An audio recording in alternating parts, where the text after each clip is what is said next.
We stopped over for breakfast at Simpang Pulai in front of the fire brigade station on our way to Cameron Highlands for a short holiday, 2 day, 1 night, to entertain my daughter, my granddaughter,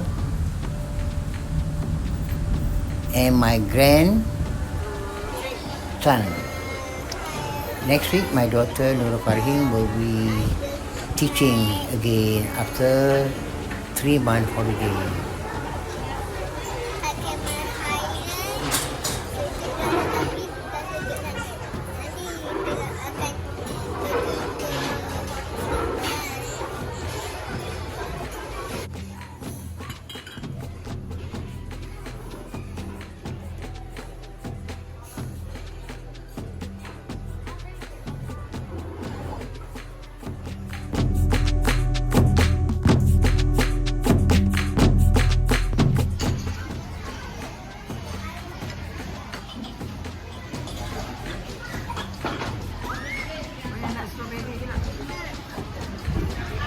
Video.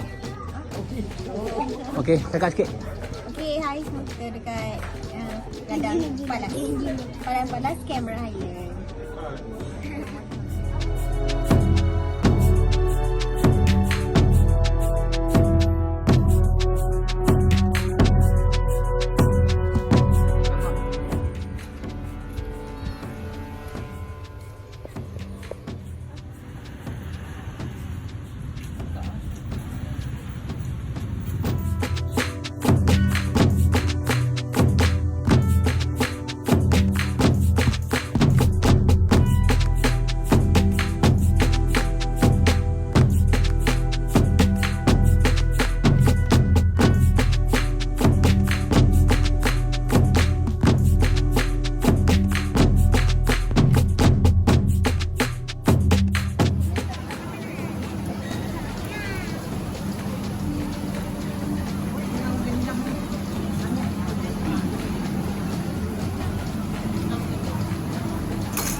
Dengan isteri kenangan kopi di Cameron Highlands.